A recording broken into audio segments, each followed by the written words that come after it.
क्या आप लोगों ने कभी सोचा है कि भारत में कुल मिला के कितने बैंक हैं और क्या सिर्फ एसबीआई, एचडीएफसी और आईसीआईसीआई बैंक है या फिर इनके अलावा भी कई तरह के बैंक होते हैं?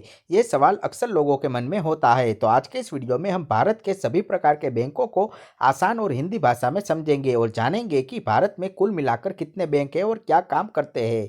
तो सबसे पहले ये जान लेते हैं कि भारत में बैंक किसके कंट्रोल में होता है। दोस्तों, भारत में सभी बैंकों को आरबीआई यानी कि रिजर्व बैंक ऑफ इंडिया के द्वारा नियंत्रित यानी कि कंट्रोल किया जाता है।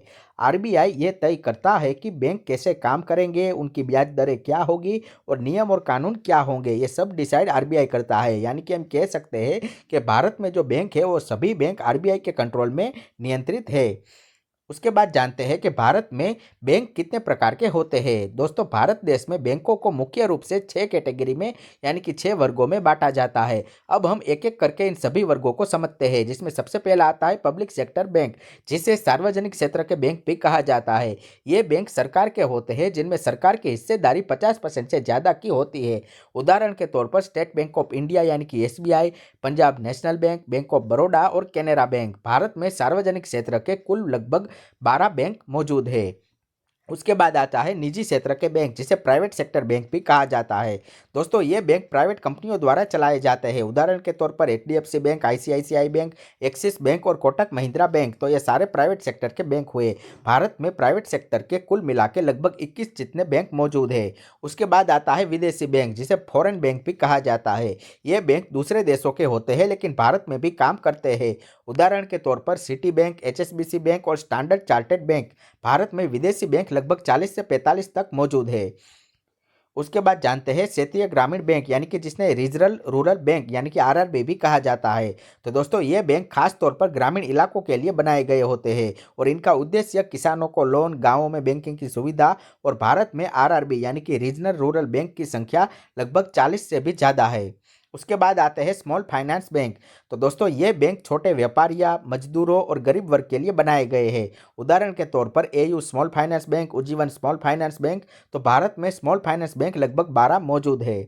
उसके बाद आते हैं पेमेंट बैंक, यानी कि इन बैंकों को सेविंग अकाउंट खुलता है लेकिन ये लोन नहीं दे सकते हैं। उदाहरण के तौर पर Paytm payment bank, India post payment bank. Bharat में पेमेंट बैंक के लगभग 6 ऑप्शन मौजूद है। उसके बाद आते हैं सहकारी बैंक, जिसे आप कोऑपरेटिव बैंक भी कह सकते हो।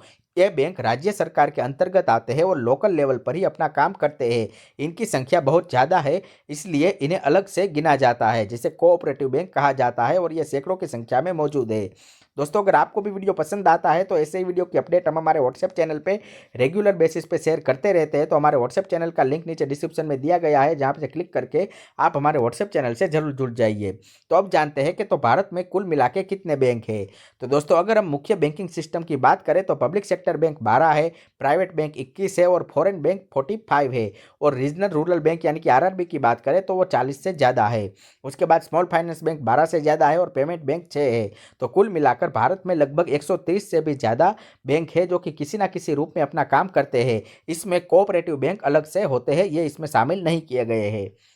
अब जानते हैं कि आम आदमी के लिए कौन से बैंक ज़्यादा उपयोगी होता है। तो दोस्तों, सैलरी अकाउंट के लिए पब्लिक बैंक और प्राइवेट बैंक में आप अपना सैलरी अकाउंट ओपन करवा सकते हो। बिजनेस की आप बात करें तो उसके लिए आप अपना प्राइवेट बैंक या फिर स्मॉल फाइनेंस बैंक में अकाउंट ओपन करवा सकते हो। विलेज एरिया के लिए आपका रूरल बैंक यानी कि आरआरबी बैंक में अपना अकाउंट खुलवा सकते हो। डिजिटल पेमेंट के लिए आप पेमेंट बैंक का सहारा ले सकते हो। तो दोस्तों, भारत का बैंकिंग सिस्टम बहुत बड़ा और मजबूत है। हर तरह के व्यक्ति की ज़रूरत के हिसाब से यहाँ पे अलग अलग प्रकार के बैंक मौजूद है। इसलिए बैंक चुनते समय अपनी ज़रूरत को जरूर ध्यान में रखें। अगर आपको ये जानकारी उपयोगी लगी हो तो इसे लाइक करें और शेयर करें। साथ ही हमारे चैनल को सब्सक्राइब करें और बाजू में लगे बेल आइकन को क्लिक करें, ताकि जब भी कोई नया वीडियो मैं अपलोड करूं तो उसकी नोटिफिकेशन आपको सबसे पहले मिलने लगे। और हाँ दोस्तों, कमेंट करके हमें ज़रूर बताइए कि आप किस बैंक का इस्तेमाल करते हो, यानी कि आपका अकाउंट कौन सी बैंक में है।